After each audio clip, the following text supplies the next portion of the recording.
My name's Isabel Gonzalez, and I'm the US-based founder of POOP Inc., and today I'm here to give you an outsider's perspective on the miracle of Argentina's crypto economy, what's at the table for it, how it happened, and what it means for the rest of us around the world. So a little bit about me. I was born in Spain, raised in Russia, and moved to Canada with my family in 2002.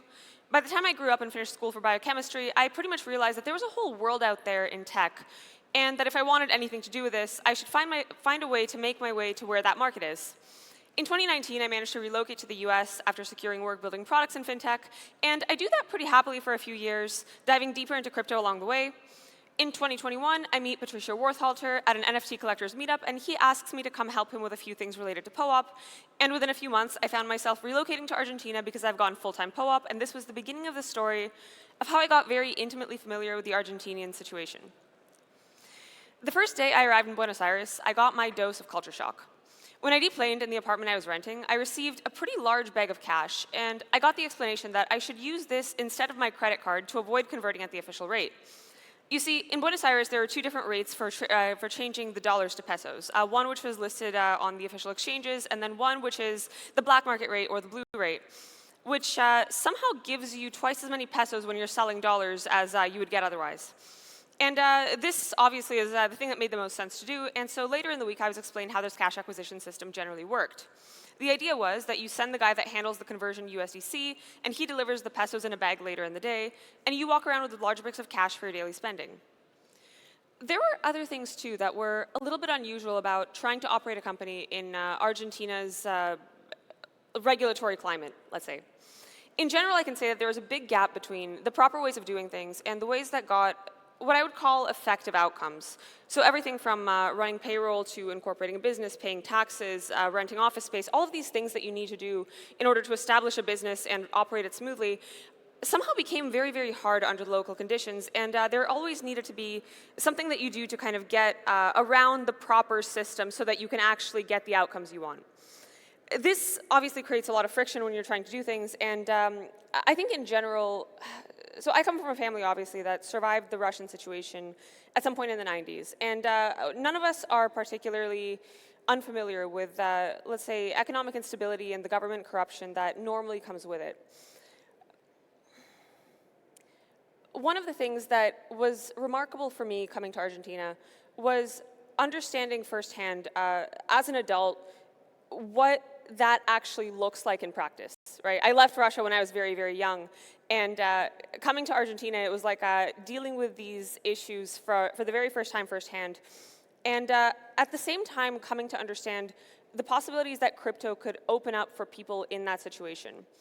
At the end of the day, crypto winds up here being nothing more, nothing less than a way to kind of get your way out of a system that is fundamentally unstable, that makes it very difficult for people to live and operate their lives in a sustainable manner. So as I was preparing for this talk, I found myself researching quite a lot about Argentina's economic history and how it got to the situation where the 2011 era cryptocurrency, so this is thinking about it, like before stablecoins, before embedded wallets, before smart contracts, before all these things that we've gotten so used to today, somehow it was still a welcome solution to the problems that people had. And the catalyst for this revolution was, by all accounts, a fresh round of capital controls, El Cepo, that was implemented by the Kirchner government back in 2011. So before we get there, we should probably go over a brief economic history of the Argentine economic situation. So here's a brief economic history of Argentina, just to set the table for the experience of 2011. In the early 20th century, Argentina was a thriving economic powerhouse. Think in the top 10 of GDP per capita, thriving export sector, particularly for commodities. And unfortunately, the Great Depression destabilized this tremendously. So the 30s were faced mostly with lots of corruption, electoral fraud, and really, really fast industrialization. In the 30s, the whole world was going through the Industrial Revolution, and this had floods of people coming in from the countryside into the cities, which created this new and pretty underrepresented political class that was, by the end of World War II, kind of desperate for things to change. Enter Juan Perón, an officer in the ensuing military revolt, who even to this day remains kind of a polarizing figure in Argentina. He led super necessary labor rights reform, so thinking raising wages, legalizing unions, creating a social benefit system, and at the same time also wound up undermining a lot of the institutions that Argentina used to kind of get things done in a way that was transparent, credible, legitimate, and so on. So he created a kind of cult of personality. He ran things pretty well for a period of time, and things were going okay. By the end of I think it was like the early 1950s, you had Argentina being in a pretty strong industrial position, but unfortunately this was when the world kind of went through an economic slowdown, and this method of development wasn't sustainable. The regime turned in a somewhat authoritarian direction, and eventually the guy was completely unseated from his position by more or less a military coup, let's say. This led to several decades of back and forth fighting from one side to another, lots of political violence, lots of repression, lots of, in general, I think there was this sense that the ideas that Perón was promoting were not a way that Argentina could have a sustainable future. And so there was a big drive to push them down, and at the same time, for a lot of people, he was a hero, right? He was kind of the way that people managed to make their way out of poverty, out of unsustainable working conditions. And so there's a lot of tension, particularly class tension, between these two parts of society. So eventually 1976 comes around. Perón briefly tries to return to power, but unfortunately passes away during his first year in office. Another military coup, an authoritarian right-wing government that tries to liberalize trade, deregulate the economy, and kind of push the world more push Argentina's world more in a globalist direction. Largely, this does not work out so well, and it takes us all the way to roughly 1983 when democracy eventually makes its way back to Argentina. By this point, the country is in massive debt, and some short years later, you have inflation surging at 3,000%, food shortages, riots, kind of a complete chaotic environment. This is when they came up with a convertibility plan, pegging the peso to the dollar 1-to-1, and this actually worked for a time. So the peg of the peso to the dollar reestablished trust for some time and brought foreign capital primarily flooding into the country. It seemed like the country was posed towards growth. Unfortunately, the global economy, again, was not in a good situation, and when the foreign money stopped coming in, Argentina finally defaulted on the sovereign debt. At the time, Argentina had the largest sovereign debt balance, and so there was, I think, a lot of general international uncertainty, frankly, about what would happen when you default on this amount of money. It was a completely economically traumatizing experience for everyone in the country. You kind of had El Corralito, which probably you've heard mentioned sometimes in some talks around Devconnect, an inability for people to withdraw money from the banks, the peso collapsing 60% overnight. It's devastating. You lose everything that you've worked for overnight, and so it took a lot of time for people to reestablish the trust in the currency, more or less. For several years, conversions were turned off, and throughout the early 2000s, people mostly worked within a bimodal kind of monetary system, right? You had people on the one hand paying in pesos for their day-to-day spending, but for large purchases, savings, anything that kind of required keeping money in something over a long period of time, people turned to dollars. And this wasn't great for the government, it wasn't great for monetary sovereignty, but it worked for a time. For most people, it kind of was an acceptable outcome given the history of the country. And things were kind of running this way until in 2011, the Kirchner government reintroduced the pause on convertibility, more or less, meaning that all of a sudden you couldn't convert dollars from pesos to dollars very freely. All of a sudden, there was a restriction on how much of this you could be doing in a month-to-month basis, $200 a month roughly, and only with permission from certain tax agencies. And so this obviously panicked people. For most people, this was like not an acceptable outcome, and people were very creative about finding their ways around it. So this chart behind me tracks how many pesos you could get roughly for $1 US, starting at about 4-to-1 in 2010, going up to about 1,000-to-1 by 2024. And this chart is pretty much the reason that Argentines have to be economic Navy SEALs. Holding on to the value of your money here is the national sport, and the only way to win winds up being to keep the money in dollars. And against that historical background, it becomes extremely obvious that Argentina was not going to take the SEPO line down. People would come up with all sorts of genius ways to get their money into dollars, often going through black markets, cuevas, accepting payment through services like PayPal, settling offshore, opening and maintaining foreign bank accounts that they'd work with family members to fund, and so on. And one thing that's really important to understand is that this instability in government and the economy really doesn't affect everyone equally. people who earn the money in dollars or abroad have a lot more options to keep it just completely out of the system, while ordinary people have an option of buying a limited number of dollars with their paycheck and watching the rest be sort of inflated away. Life expenses like credit cards, mortgages, and salaries still mostly require legal tender pesos, and the exchange can be a little bit inefficient, but due to the huge demand for dollars, you're normally able to sell them at a pretty attractive rate. And at some fundamental level, the difference between elites and everyone else in Argentina winds up being, and still at some level is, the ability to earn stable money in dollars and then to shelter it from taxes as needed to keep it out of the overall complicated cycle. So historically, Argentina has had this kind of long track record of swinging between two opposite approaches to managing the economy. And the cycle kind of goes something like this. After a period of painful economic tightening, the new government coming into power promises change. They increase handouts and subsidies, nationalize companies, and in general drive policy to support a large poor population through deficit spending. The initial reactions are good, but spending much more than you earn in taxes is unsustainable. Eventually, foreign credit to borrow dollars runs out, central bank reserves to defend the value of the peso run dry, and domestic confidence runs out. The value of the money collapses, and prices start rising out of control. And now contracting the balance sheet, it becomes the most important way to get access to credit back, which is needed to import things like oil, foreign goods, and so on. So the government usually turns over at this point and starts prioritizing tight balance sheets, austerity, usually raising taxes, usually reimposing certain controls. And unfortunately, this is very painful for people, particularly for people that have been operating under this old system. And then, let me see. So usually at this point, there's another thing, which is people obviously get fed up. High taxes, lack of spending, lack of support.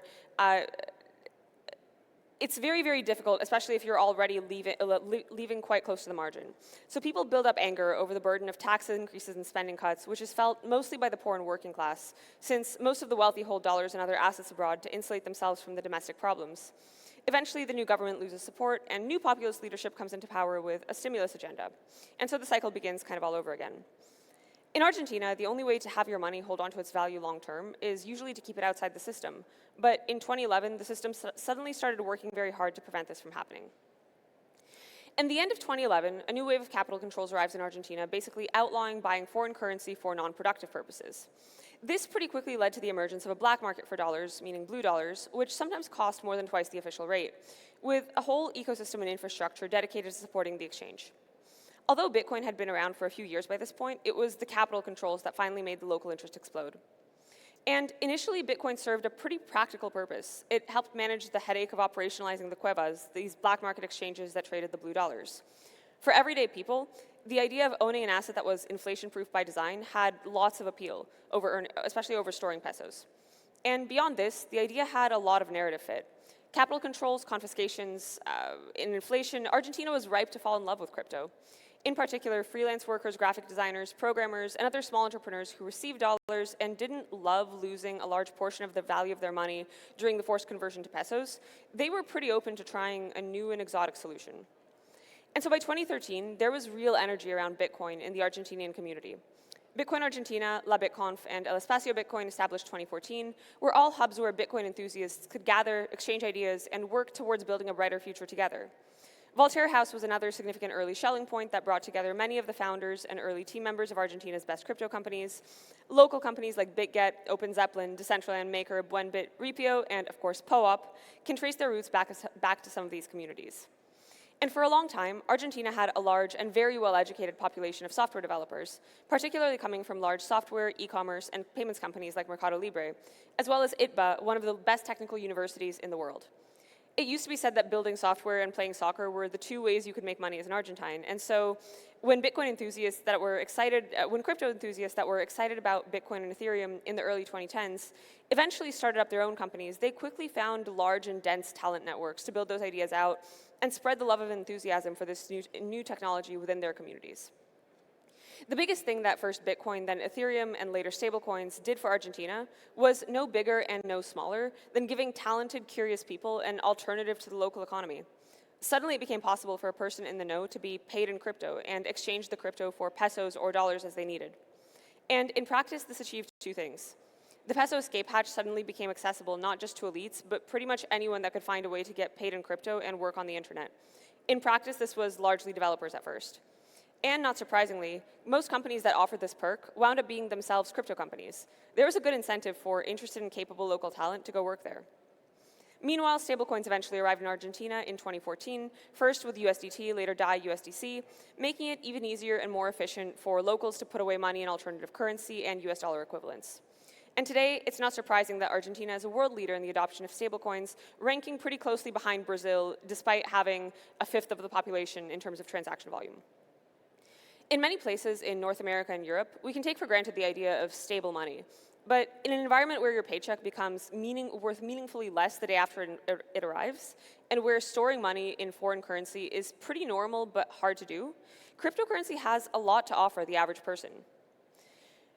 And in the end, it was access that crypto pilled Argentina.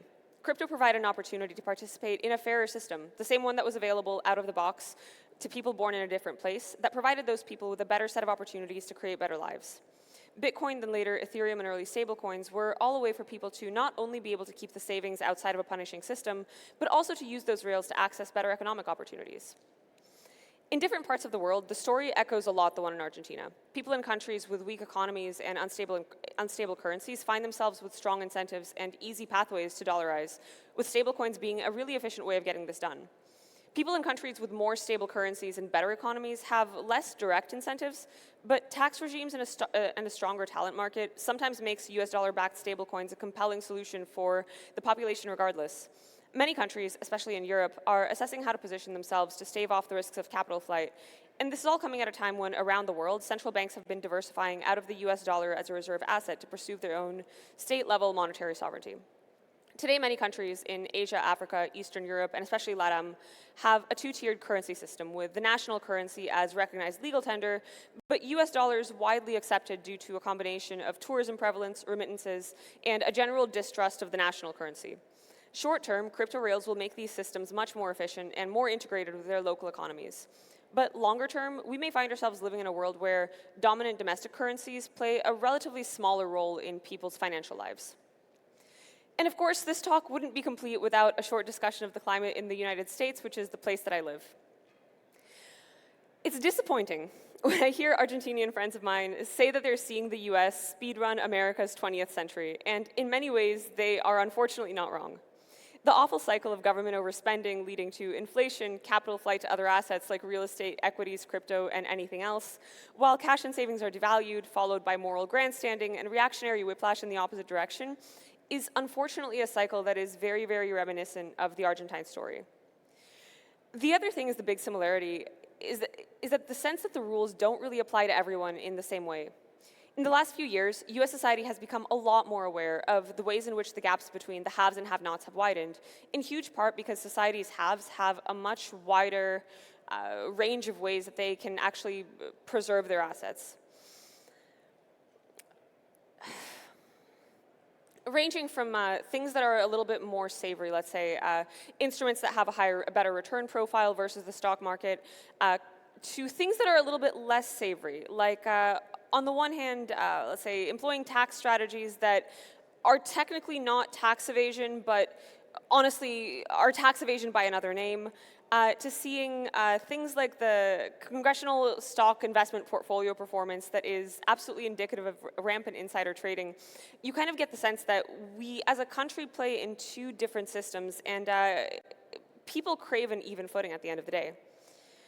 Another similarity is on the axis of loss of purchasing power. In the last few decades, the cost of necessities like housing, healthcare, education, and childcare have been exploding in ways that are distressing, especially to young people. And wages just haven't been keeping up. Meanwhile, public equity markets have been on this generational 15-year-long run, fueled by money printing, retirement accounts, and incessant buying pressure from people seeking to prevent the devaluation of their money. To illustrate the point, if you'd put $1,000 US in a high-yield savings account sometime in 2015, today it would be worth approximately $1,070 US, while the cost of fundamentals like housing, healthcare, education, and childcare are all up more than 50% on average. Buying the SP 500 instead of putting it in savings would have had you up about 6 times, buying the Mag 7 would have had you up about 14 times, and buying and then holding $1,000 worth of Bitcoin or Ether would have had you up hundreds of times on each instrument, which is an incredible profile. Savings in both Bitcoin and Ethereum have outperformed pretty much every public market portfolio above except holding maybe pure NVIDIA stock over the last 10 years. And last year, both Bitcoin and Ethereum finally became institutional assets in a record turnaround from being the subject of intense legal scrutiny a few years before. The spectacular outperformance of these assets is difficult for people to ignore for long periods. And as a result, nearly 30% of American adults today own blue-chip cryptocurrency, continuing the long trend of maintaining savings in a sufficiently inflation-proof asset class. The other really interesting story for crypto in the US is the democratization of access to new and different financial instruments through platforms like Polymarket, Echo, Ostium, and various others. The on-chain economy has opened a door for everyone to get access to attractive instruments with novel sources of risk, which has been one of the long key ingredients in the dominance of US capital markets. New markets also create new opportunities for hedging, derivatives, market making, spot issuance, and therefore an overall richer market landscape. In the US, unlike in other parts of the world, people have historically held much higher exposure to equity markets, making this transition a little bit more culturally adjacent, but there's still quite a long way to go. Markets need clear, efficient, legitimate, and fair regulatory regimes to thrive, which in the mid-20th century was quite a strength of the US. My hope is that the recent volatility aside, it will continue to be a strength. Pretty early on in a chemistry degree, you learn what it takes for a chemical reaction to happen. In general, the reaction and its components all need to be a lot more energetically stable after the reaction than they were before. But even then, you need lots of work to get through the transition state. The more energy is released by the reaction, the more the reaction wants to happen, and the faster it'll typically proceed. For Argentina, that activation energy came from tremendous political, economic, and especially regulatory volatility. Nobody wants to be an expert in tracking the relative prices of domestic currency plus several different quotes for a foreign one. What people want is to be paid well for their work, hold on to the value they create, and live happy and fruitful lives. And in the US, we're still learning how the story is going to go. It might be that in 2050, I'm here talking to you about an index of content coins, creator coins, reality derivatives, Ether, LP positions, and all manner of other crazy things that I find myself needing to do to keep pace with an otherwise deteriorating situation. That going to the store on a given day is a matter of figuring out what to sell to convert into a currency the vendor would like to accept, and that my relationship with the dollar would be described as lukewarm at best depending on the whims of the powers that be that year. My sincerest hope, however, is that we will settle into a regime where there are normal ways to save money, to spend it day to day, and to invest it for the future that allows everyone to focus on building a good life and doing the work that they're able to do best. Thank you, everyone, for your time and attention today, and if you enjoyed this talk, please scan the QR code to mint a pretty POAP to remember the occasion.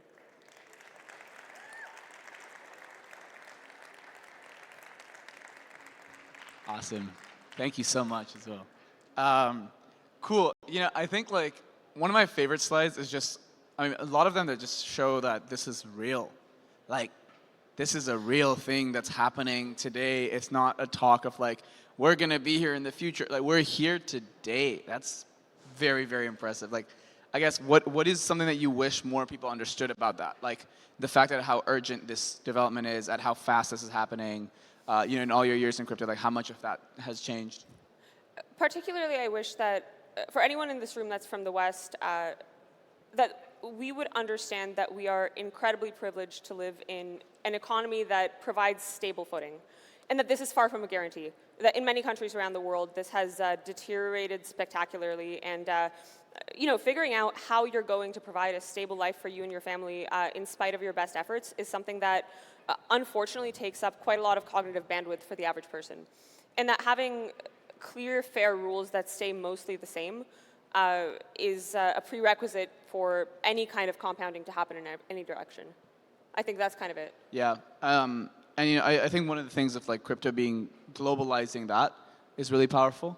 Like so much of like savings and access to investments and stocks are currently like only possible for certain people in certain geographical locations. Like where you're born dictates how much you're able to actually invest. Yeah. And like this, like crypto, Ethereum just breaks open that canvas and allows way more people to take part into this thing that has clearly worked. Like these like structured financial products have clearly worked in helping some people achieve wealth. And the fact that this is getting democratized is really exciting. Is there something that you worry about when, as like, you know, this is happening very fast? What would you say you wish people were a bit more like cognizant about, or you know, took to heart, I guess, when they're exploring like the sheer rate at how crypto is growing? Sorry, I don't think I understood the question. as like more and more people are getting access to crypto Yeah. than ever before, how do you have any worries in the sense that like, is there something there they could, like more people should potentially know in terms of maybe risks or in terms of like, best practices and stuff? Like, for example, a lot of people may access crypto through, like in the past, access crypto through FTX. Yeah. That might not have been the best intro for them. Like, how do we kind of ensure that that doesn't happen again? Yeah, so I think it really depends a lot on what crypto means for you and what it is that you were doing in that environment to begin with, right? FTX being a pretty good example. Like if you're looking to hyper gamble your money from the US, maybe it was a reasonable way in, and unfortunately the whole thing collapsed in a very bad way. But I think ultimately it really does say that like the intermediaries that you depend on to facilitate whatever you're trying to do are going to make or break your experience of crypto as a whole. Awesome. How do you think about like on-ramps and off-ramps and how that's changed over time now? Like, could it be better? Like, I guess like in an ideal world, like what is? I mean, I think overall, my impression seems to be that they're not great, and that, let's say, they've left a lot to be desired. In many ways, you could actually make the case that Ethereum today is harder to on-ramp to than Bitcoin was back before we had the proliferation of wallets, L2s, and all these other like micro components that add cognitive load for users without really managing to like be abstracted completely, right? So I think providing a coherent onboarding experience, particularly when you're talking about like Western audiences that are doing on-ramping voluntarily or out of an ideological position, that UX really makes a big difference. At the same time, you have to understand that like if what you're doing is offering a value that people truly need, people are going to find a way, right? And so it depends a little bit on why the people are coming on chain to begin with. You're kind of going to run to whatever is the lesser of the two evils, and bad UX is a much lesser evil than having the economy collapse overnight several times within your lifetime. Yeah, totally. I guess like I think we're entering an era where I see better front ends and better products than ever before. Yeah. And a big driver is just personalization. Yeah. Like it's not just here is the only way you can access Ethereum, but it's like here's a personalized like local specific or like specific segment oriented where you're like actually looking and talking to users and seeing okay what do they need, like how can I reduce clicks and all of that thing, and like that level of product thinking has been really nice to see. It's excellent. It's I think as an ecosystem we've gotten a lot better at building these things within like the last 5 years that I've been here. It's been wonderful to see the improvement, but I think it's also important to distinguish between like those UX level changes and let's say the core underlying value proposition of a trusted, stable money that definitely will work. Yeah. So. Totally, yeah. It's like you can have the easiest way. One example is like a microwave. Like I use a microwave for a given outcome, which is to heat my food. I don't necessarily know how a microwave works. I don't need to. But you want to make sure your food is. I remember reading somewhere online the other day from a founder of, I think it was like a travel app. And he was like, we've done a lot of things to try to fix retention in this travel app. And the only thing that has worked consistently was making the flights cheaper. And so I think there's like a little bit of that where you need to understand the value that your users are coming for and really optimize around that. Because if you get that value right, then everything else, like they will grumble about it, but they at some point will probably ignore. If you don't manage to get that value right, it's a lot of window dressing without any substance. Yeah, totally. And it's like almost like understanding who the user is as well. Yeah. And like speaking to them. People don't like use DeFi or use structured products just like for the sake of it. It's not like there's an actual outcome for it. Like maybe someone wants to save up to buy something for their parents or the house or whatever it is. And I think the more empathy we can have there, the better. What would you recommend to practice that and nurture that more that you'd like to see the industry do in order to meet the world where it's at? Talk to your users. If you are someone that builds products in crypto, find the people that use your stuff and talk to them as much as you possibly can. I don't think there's anything that really substitutes for that. Awesome. Cool. Isabel, thank you.